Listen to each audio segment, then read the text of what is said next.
Welcome to Lesson 5. Let's get started. Als Simone und Stefan das Ferienhäuschen von Herrn Merkel sehen. Let me shorten this a bit. Yeah. Simone und Stefan. So. Now we take a look at the verb. We see second position is Simone und Stefan, das Häuschen. There is no verb weit und breit, nowhere near. So I take a look at the end and I see, oh voila, here we have sehen, which we recognize as to see, right? You just kill the N and then you remove the H and you see the English word. Easy. So who is seeing? That is clear because there were two people mentioned, Simone and Stefan. So they are seeing something. So what are they seeing? It's not this word here, that's for sure. We get to this later. So it's something with an article, as so often. Das Ferienhäuschen. This part we can ignore for now. So Ferien is somehow related to feiern, I think. I looked that up at one point. And feiern, you might remember if you are celebrating, you create sometimes you make a bonfire, a fire. Yeah. So when you celebrate, make a fire. And fire, of course, in German is Feuer. It's a bit different, but somehow it's related to Ferien. And Ferien means vacation or holidays, basically. School holidays are Ferien. Ferien, yeah, interesting. I never thought of this, but it's a Ferienhäuschen, and the umlaut you can sometimes ignore to get to the base word, and you see there is a house here. It's a house for the holidays. But Ferien usually are just school holidays, so maybe it's really related to that. Do you remember what Chen did? Like Mädchen or Örtchen we had before. And it makes things small, so house little. So Simone and Stefan see the little house, little holiday house or home, Herrn Merkel, so that's very likely of Mr. Merkel. You will see here that Herr ends in an N. That's a special thing that you can ignore for now. It's only for you two handful of words that have this special N, even though they are not in plural. But yeah, let me skip it. Then we have this als here, which I always like. Let's put this down. So als has many, many meanings. And the first thing you can always try is to remove the L and then C. So as Simone and Stefan saw the house of Mr. Merkel, that makes a lot of sense. Yeah, but basically you could also try simply to translate it with when. So when they saw that house, yeah, and that might make more sense. There's different meanings of als, so it will not always work like this. So when they get there, at this little holiday home, Punkt, Punkt, Punkt, comma, this whole sentence we just talked about is position 1, and that means that stehen is on position 2 now. So steht, stehen, is unrecognizable for you, so I give it to you. Stands. Yeah, stehen means to stand. I don't have much to associate with steh. Yeah, careful. It might look like to stay, but somehow might be related, but it's not. Don't mix these two. So someone is standing, and that's the assistant von. In this case means of Mr. Merkel. So he's already standing, and where is he standing? You see im, and im is a combination of two words, and that is in and dem. And whenever you have in and dem, you combine it to im. You might find it separately. In dem might have a different meaning, but sometimes it's just separated for emphasis. But whenever you see it and write it, it's always one word, im. So it's standing in the Eingang, and ein contains the word in, so something inside, and Gang is the past, or is related to words like let me actually do this below this. Words like, you might know Ausgang, Eingang, this is the opposite of that. And then we have Durchgang. So Gang is related, oh, there's one word, sorry.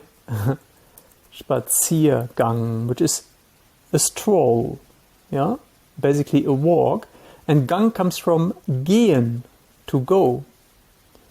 And Eingang is then something you go into, and Ausgang, something you go out of. And durch, go through, and Spazier, I don't know the base. So Eingang is something where you go into, which means it's the entrance. So the assistant is standing in the doorway, in the entrance of that little house.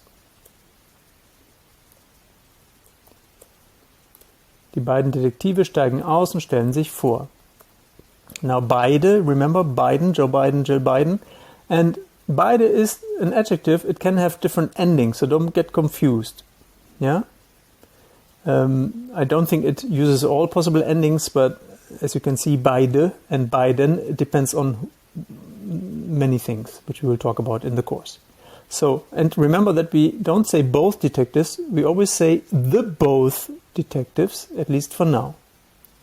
Yeah, the E here indicates plural. Careful with that.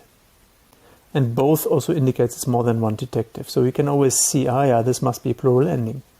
Steigen is an interesting word, but I have really nothing that resembles English.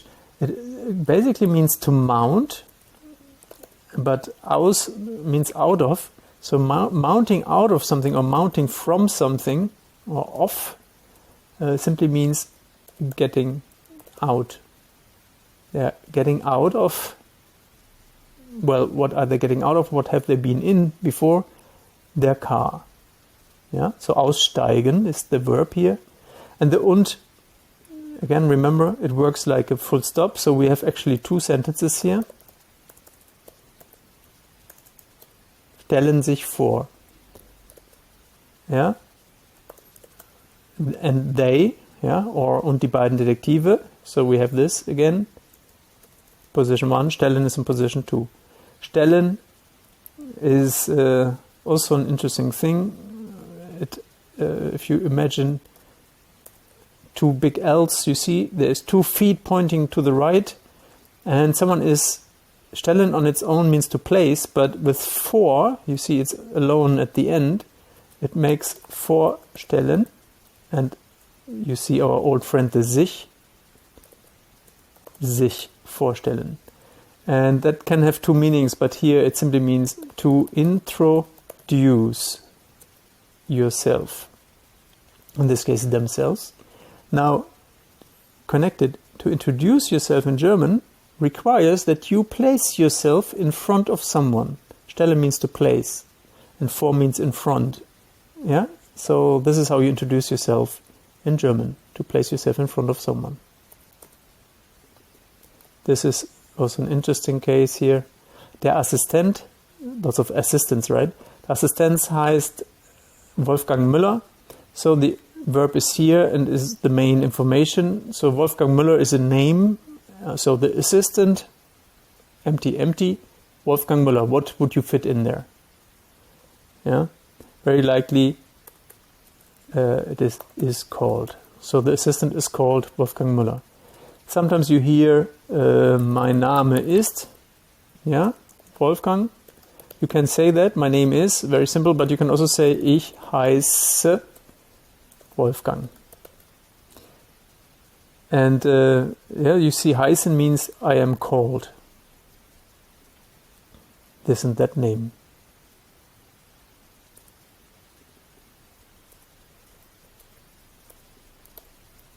We had this one before, sieht aus.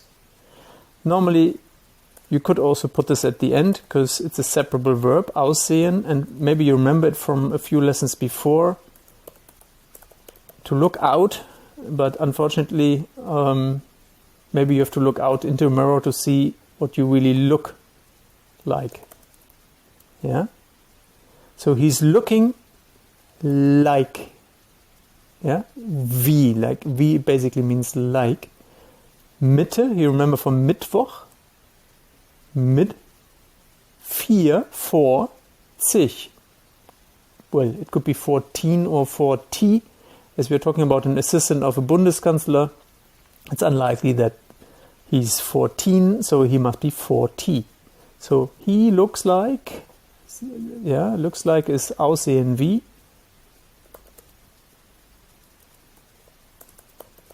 Mid 40, like in his mid-40s. Here's a simple one. Ist sehr mager. He is something something. Mager looks like the English word meager. And of course it means something slightly different, but it means skinny. Let me check this quickly if there's a better word. Lean. Well, skinny would be better. Yeah? And meager is more for meat, right? Less fat. So you get the idea. Sehr, we have met before and haven't talked about. What can I say? It simply means very. Sehr. You might sometimes hear bitte sehr or danke sehr. So thank you very much. The much is not really included. Bitte sehr means bitte sehr actually means could be many things. Bitte sehr. So please, yeah. Or I actually don't know in English because it's not that easy. Here you go. What a lovely translation. Yeah, and danke sehr means thank you very much. Yeah, so you don't translate the sehr in English, and that makes it maybe a bit more difficult to remember. And here we have the verb again, hat, but nothing at the end. So hat means to have, and it's we are still talking about the assistant. He has. Remember fast?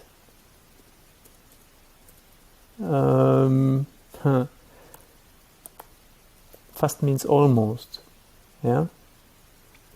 I don't remember my mnemonic that I gave you in lesson 2, I think.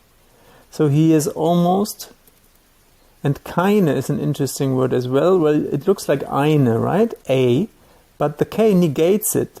So it is not a. Keine, keinen, doesn't matter what ending this takes. The K in front of ein always makes it not a. And Haare, you might hear Hare Krishna, and Hare Krishna don't have what on their head? Hair.